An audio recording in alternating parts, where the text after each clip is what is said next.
Right now, in your pocket, on your phone, in a bank server somewhere, you are holding something that has no real value at all. A dollar bill is just paper. A number on a screen is just electricity. And yet entire wars have been fought over it. Empires have risen and collapsed because of it. People have killed for it, and people have died without it. Money is the biggest illusion humanity ever agreed to believe, and almost nobody knows how strange its story really is. To understand it, we have to go back before money existed at all, to a time when trade meant something far more personal and far more difficult. Imagine you're a farmer with extra wheat, but what you actually need is a pair of shoes. You'd have to find a shoemaker who happens to want wheat at the exact same time you have it to give. Economists call this the problem of coincidence of wants. In the real world, it was less an economic problem and more a daily nightmare. For thousands of years, human societies muddled through with barter, favors, and debts remembered by memory alone. Then, around 5,000 years ago, something happened on a tiny island in the Pacific that reveals exactly what money actually is. On the island of Yap, in Micronesia, people used massive carved limestone discs called rhinestones as currency. Some of these stones were 12 feet wide, impossible to carry, impossible to hide, so people didn't move the stones at all. They simply agreed, publicly, on who owned which stone. One stone even sat at the bottom of the ocean after a shipwreck,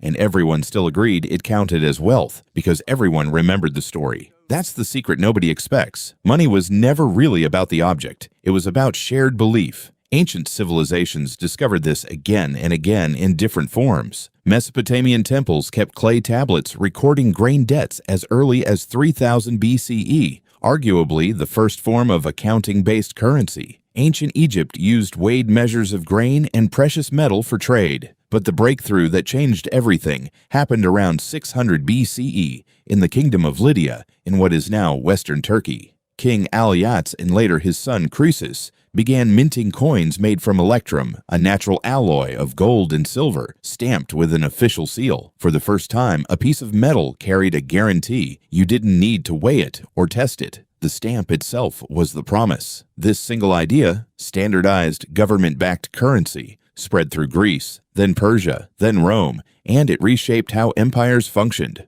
Rome minted millions of coins to pay its soldiers, and in doing so, accidentally created something historians still study today, the first real inflation crisis. As emperors ran low on silver, they secretly reduced the metal content in each coin while keeping the same face value. People noticed. Trust broke down. Prices spiraled. It was an early lesson that would repeat itself for the next 2,000 years. A currency is only as strong as the trust behind it. Meanwhile, on the other side of the world, China was about to invent something even more radical. During the Tang and Song dynasties, merchants grew tired of hauling heavy strings of copper coins across long trade routes, so they began depositing coins with trusted merchants in exchange for paper receipts. By the 11th century, the Song government took this further and issued the world's first government-backed paper currency, called jiaozi. It should have been the perfect solution. It wasn't. Paper money could be printed faster than metal could be mined, and rulers eventually couldn't resist the temptation.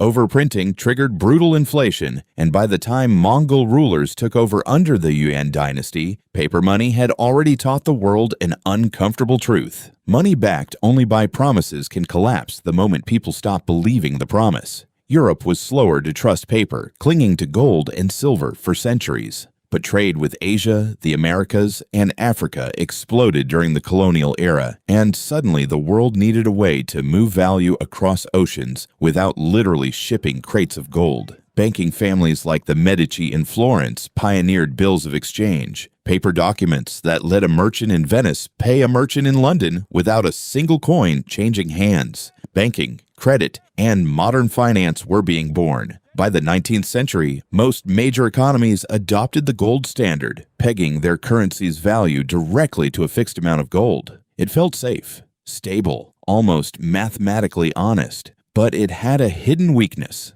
A country could only print as much money as the gold sitting in its vaults, which meant during wars, depressions, and crises, governments had almost no flexibility to respond. World War I shattered the gold standard across Europe. The Great Depression shattered what remained, and by 1944, the world's major powers met in a New Hampshire resort town to design a new system, one where the U.S. dollar itself became pegged to gold, and every other currency was pegged to the dollar. It was called the Bretton Woods system, and for nearly 3 decades, it held the global economy together. Then, on August 15, 1971, President Richard Nixon went on television and quietly ended it. The United States could no longer back every dollar with gold, so instead of a slow decline, Nixon simply severed the connection completely. For the first time in human history, the world's dominant currency was backed by nothing physical at all. No gold, no silver, just government promise and public trust. Economists call this fiat currency, and it is the exact same system every major economy uses today. Your money isn't valuable because of what it's made of. It's valuable because millions of people, every single day, agree to act as if it is. And now the story is evolving again. Digital payments, credit systems, and cryptocurrencies are challenging the very idea of what money even needs to be. Bitcoin, created in 2009, tried to remove trust in governments entirely, replacing it with trust in mathematics and code. Whether that experiment succeeds or fails, it proves the oldest lesson in this story is still true. Money has never been the object itself, whether that object is a limestone disc, a stamped coin, a paper bill, or a line of code. It has always been something far more fragile and far more powerful. It is a story we all agree to keep telling each other every single time we hand over a card, tap a phone, or trust that tomorrow, that number in the bank will still mean something. The race stones of Yap are still sitting where they've always sat. Nobody moved them in centuries. And in a strange way, neither has money. We've just changed what we're willing to believe.